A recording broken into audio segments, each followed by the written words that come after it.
Ya, selamat pagi saudara. Kita kembali berjumpa pagi hari ini dalam anugerah Tuhan, kasih karunia Tuhan, dan kita boleh bangun dengan tubuh yang sehat. Semua juga karena anugerah Tuhan. Dan baik, pagi ini firman Tuhan terambil dari Ibrani pasal yang ketiga, ayat yang ke-12 mulai. Ibrani pasal yang ketiga, 12 mulai berkata di sana firman Tuhan, "Waspadalah hai saudara-saudara, supaya di antara kamu jangan terdapat seorang yang hatinya jahat dan yang tidak percaya oleh karena ia murtad dari Allah yang hidup." Ayat 13, "Tetapi nasihatilah seorang akan yang lain setiap hari selama masih dikatakan hari ini, supaya jangan ada di antara kamu yang menjadi tegar hatinya karena tipu daya dosa. Karena kita telah beroleh bagian di dalam Kristus," ayat 14, "asal saja kita teguh berpegang sampai pada akhirnya pada keyakinan iman kita yang semula." Saudara, firman ini berkata, ya, waspadalah saudara ya. Waspadalah hai saudara-saudara, supaya di antara kamu jangan terdapat seorang yang hatinya jahat dan yang tidak percaya oleh karena ia murtad dari Allah yang hidup. Ya, mari kita melihat sekeliling kita dan waspada saudara. Supaya jangan sampai ada di antara kita atau justru kita sendiri yang akhirnya hatinya menjadi jahat. Kenapa seseorang itu bisa hatinya menjadi jahat? Karena ia tidak percaya.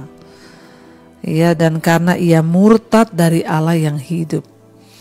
Saudara, orang yang tidak percaya kepada Tuhan, ya, orang yang murtad dari Allah yang hidup itu akan menjadi jahat.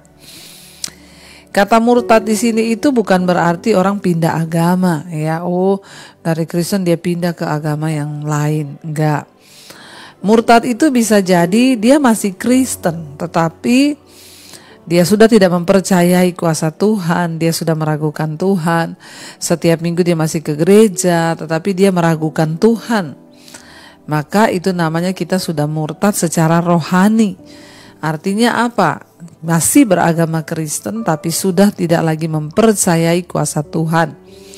Itu banyak di sekeliling kita. Nah, orang-orang seperti itu, kata firman Tuhan, akhirnya hatinya itu akan menjadi jahat. Saya banyak ketemu dengan orang yang berkata, "Aduh Bu, saya memang ya Kristen ya Bu." Bahkan banyak bilang, "Saya memang pelayan Tuhan Bu, tapi kayaknya saya sudah nggak percaya lagi bahwa Tuhan itu benar-benar ada. Karena persoalan hidup yang saya alami itu begitu berat. Ya, atau karena kekecewaan yang kita alami ya dalam hidup kita. Ada orang yang akhirnya misalnya anaknya meninggal. Lalu dia berkata, "Saya sudah nggak percaya lagi ada Tuhan Bu. Kalau memang Tuhan itu ada, kenapa anak saya meninggal kecelakaan?" Nah, saudara, hati-hati, tapi dia masih ke gereja, namun hatinya sudah murtad dari Allah yang hidup. Ya, dan ketika seseorang itu sudah mulai murtad, tidak percaya lagi pada firman, tidak percaya lagi kepada Tuhan, maka lambat atau cepat atau lambat, hatinya itu akan menjadi jahat. Karena itu firman Tuhan berkata di sini buat kita semua, ya, waspadalah hai saudara-saudara, supaya di antara kamu jangan terdapat seorang yang hatinya jahat dan yang tidak percaya oleh karena ia murtad dari Allah yang hidup. Ya, menjadi jahat itu ya tanpa terasa. Semua orang tidak berniat menjadi jahat. Nggak ada orang yang saya mau jahat, nggak ada. Tetapi waktu hubungan kita dengan Tuhan terlepas, waktu hubungan kita dengan Tuhan jauh, waktu kita tidak lagi percaya pada Tuhan, kita nggak lagi percaya pada janji Tuhan, maka tanpa kita sadari saudara, kita akan mulai berubah menjadi jahat dan diawali dari hati. Karena itu firman Tuhan berkata, "Waspadalah hai saudara-saudara, supaya di antara kamu jangan terdapat orang yang hatinya jahat dan tidak percaya oleh karena ia murtad dari Allah yang hidup." Ya, karena itu saudara, apapun masalah yang kita hadapi, seberat apapun persoalan kita, jangan pernah menjadi tidak percaya kepada Tuhan. Jangan kurangi ya kepercayaanmu kepada Tuhan, apapun seberat bagaimanapun, ya. Selama saya mengiring Yesus, ada begitu banyak penderitaan, air mata yang saya alami. Tapi saya tidak pernah berkata, Tuhan engkau tuh jahat. Kenapa begini? Kenapa engkau lakukan itu? Saya tidak pernah murtad terhadap Tuhan. Saya tetap berkata, berusaha meyakinkan diri, menaklukkan daging, dan berkata aku percaya bahwa rencana Tuhan itu yang terbaik. Ya, supaya kita jangan murtad hatinya. Lalu ayat yang berikutnya di sana dikatakan ayat 13. Bagaimana supaya kita ini tidak jatuh? Ya, bagaimana orang-orang di sekeliling kita supaya tidak jatuh? Maka ayat 13 firman ini berkata, tetapi nasihatilah seorang akan yang lain setiap hari, selama masih didapat dikatakan hari ini, supaya jangan ada di antara kamu yang menjadi tegar hatinya karena tipu daya dosa. Ya saudara, kita harus saling menasehati, itu wajib. Kalau kita melihat ada teman kita yang berbuat salah atau tidak benar hidupnya, ya tidak apa-apa, mari kita menasehati dia di dalam kasih. Ya, jangan memusuhi dia. Banyak orang itu sekarang saudara karena tidak mau repot, malah saya berurusan sama dia, mending saya menjauh aja, musuhan aja. Itu bukan jalan keluar. Kita harus mulai belajar sebagai anak-anak Tuhan, mari kita saling menasehati. Kita berdoa dulu, ya, dan pastikan itu datang dari satu sikap kasih, sehingga kita bisa menasehati orang. Ya, tapi memang yang namanya nasihat itu kan, ya ada yang bisa terima, ada yang tidak bisa terima.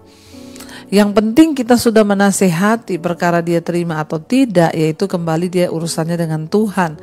Tapi tentunya kita menasehatinya dengan dasar karena kita mengasihi. Ya, salah satu cara untuk kita ini melihat orang di sekeliling kita tidak murtad, mari kita nasihati.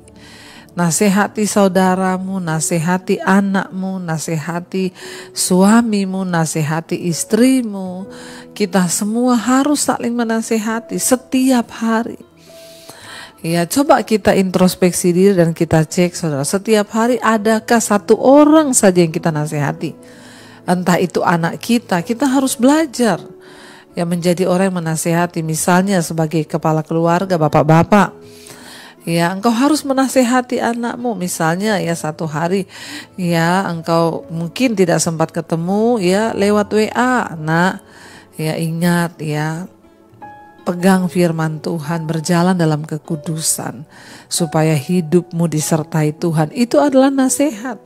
Mungkin engkau hanya mengirim itu lewat WA. Ya, tetapi anakmu akan membaca itu, dan nasihat itu adalah sesuatu yang akan menolong orang untuk tidak tersesat. Kita tidak tahu, mungkin tiba-tiba kita diingatkan Tuhan seseorang. Ya, lalu kita digerakkan untuk mengirimkan ayat kepada dia. Mungkin dia lagi sedang ada dalam pergumulan yang berat. Lalu ketika Tuhan menggerakkan kita kirimkan ayat yang menasihati dia. Ya, bisa jadi itu menjadi sebuah kekuatan sehingga dia yang tadinya sudah mau murtad akhirnya kembali percaya. Ya, mari kita bertanya, setiap hari adakah orang yang kita nasihati? Tuhan bilang selama dikatakan hari ini, nasihatilah. Ya, mari kita mulai belajar, minta kepekaan dari Tuhan. Setiap hari minimal ada satu orang yang saudara nasihati. Entah itu anakmu, suamimu, istrimu, ya bahkan mungkin orang tua atau teman di kantormu. Ya, nasihati saudara. Ya, misalnya kita lihat teman kita lagi ya termenung, datang aja. Kenapa kamu termenung? Ya, percaya bahwa semua ujian yang kau alami itu tidak pernah melebihi batas kekuatanmu. Kita nggak usah pakai itu ayat firman Tuhan yang kita ngomong itu tertulis dalam ini, nggak usah. Ucapkan dari mulut kita firman itu sebagai nasihat, karena nasihat yang terbaik itu firman Tuhan. Maka nasihat itu akan bekerja bagi hidup orang lain. Bagi anakmu, ucapkan nasihat saudara ya. Selama masih dikatakan hari ini, ya artinya selama kita hidup. Karena setiap kita hidup hari ini itu masih ada ya. Lalu ayat yang ke-14 dikatakan, karena kita telah beroleh bagian di dalam Kristus, asal saja kita teguh berpegang sampai pada akhirnya pada keyakinan iman kita yang semula.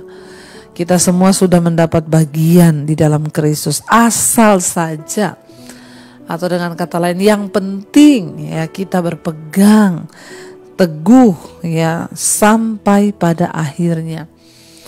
Kalau kita hari ini sudah mendapat bagian dalam Kristus tapi kita tidak berpegang teguh sampai pada akhirnya, maka hilanglah bagian itu saudara, karena kita melepaskannya. Karena itu saudara, apapun masalahmu hari ini, apapun pergumulan kita hari ini, jangan pernah melepas kepercayaan kita kepada Tuhan yang hidup. Jangan murtad rohani, tapi biarlah kita tetap percaya, sebab Dia Tuhan yang tidak pernah meninggalkan kita dan Dia akan terus meneguhkan kita. Biar kita setia sampai di garis akhir.